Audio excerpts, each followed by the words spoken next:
Welcome to Stourhead in Wiltshire, England.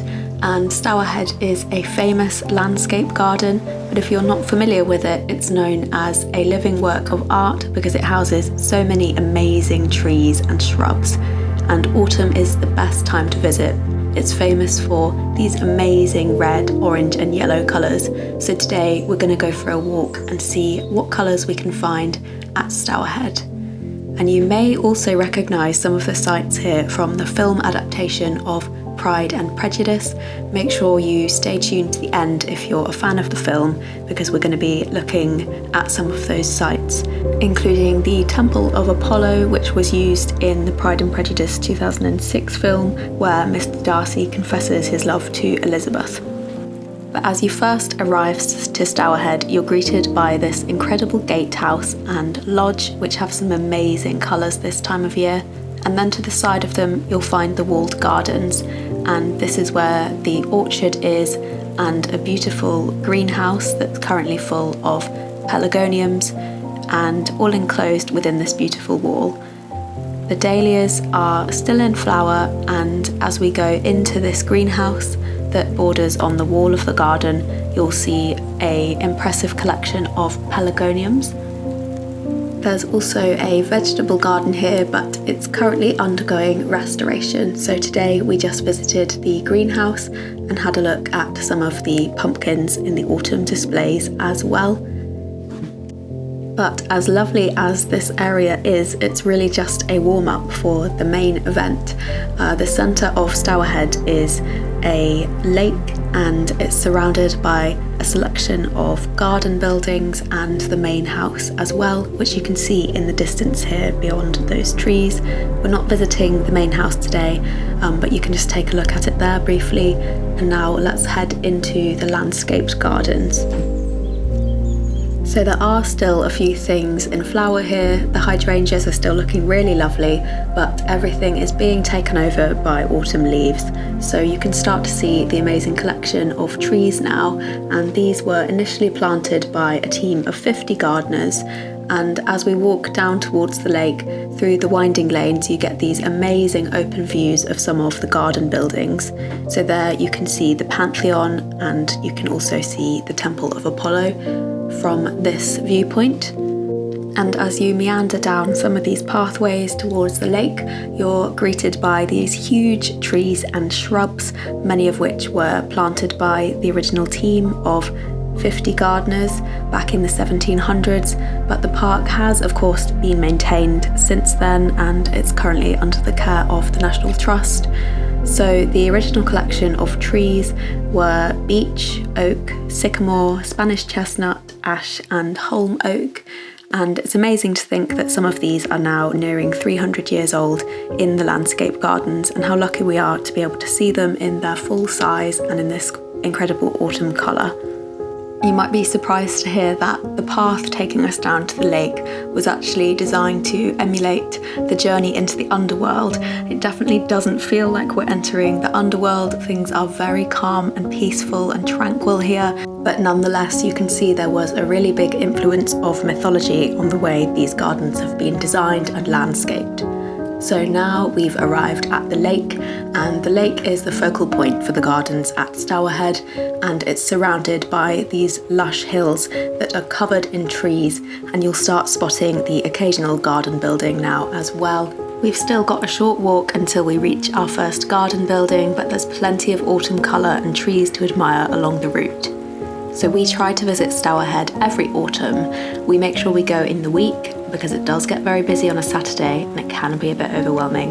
It's much more peaceful to go on a weekday.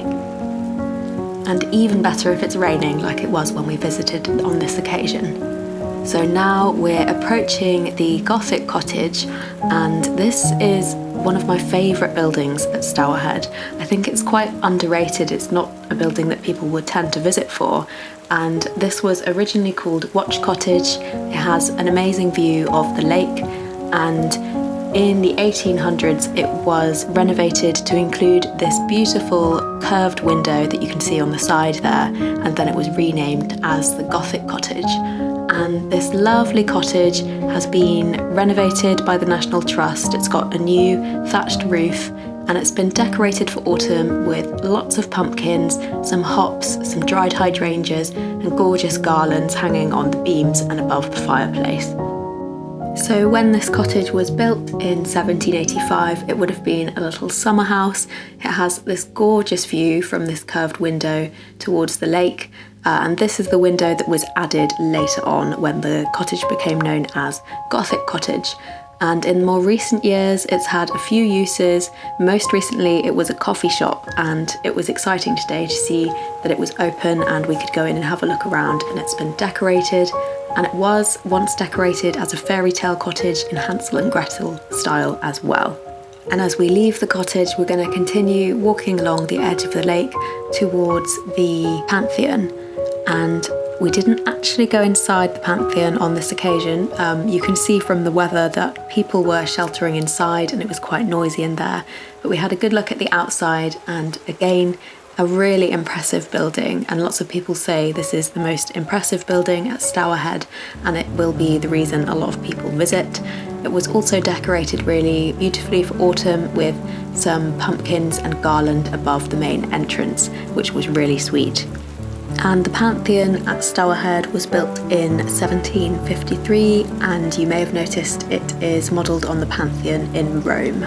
And a lovely hidden detail about the Pantheon as you're walking away from it, if you turn around you'll notice that it reflects really nicely in the water, and it's surrounded by hot red trees, and the reflection at this time of year is so pretty, so look out for that while we walk past.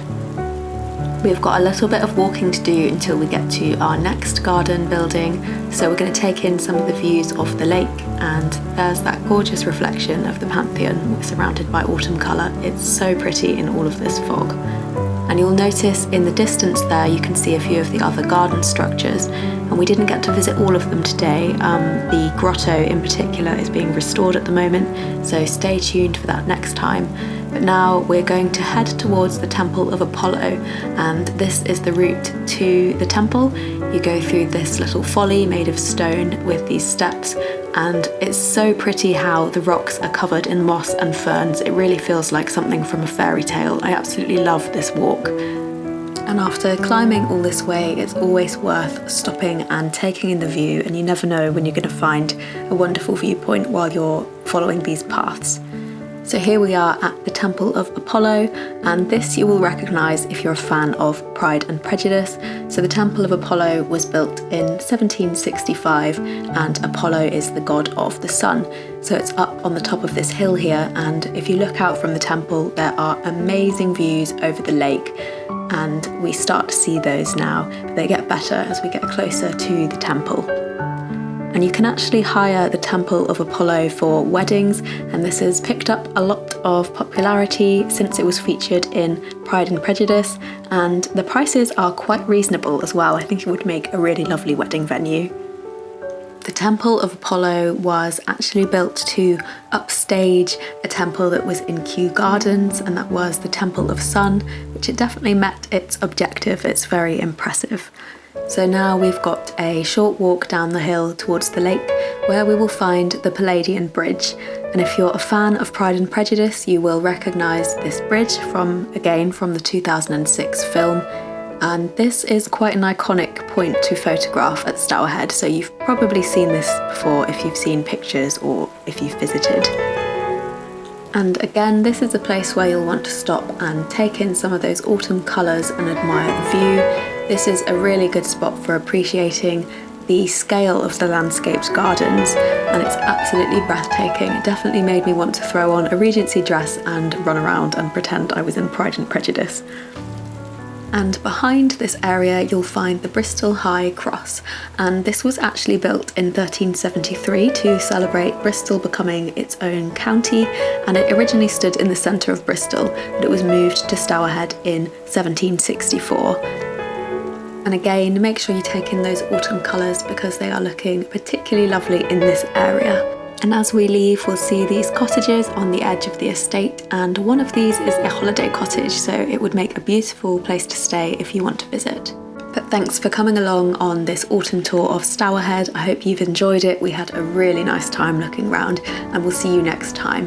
And be sure to give us a subscribe if you'd like to have a look around some more British country gardens.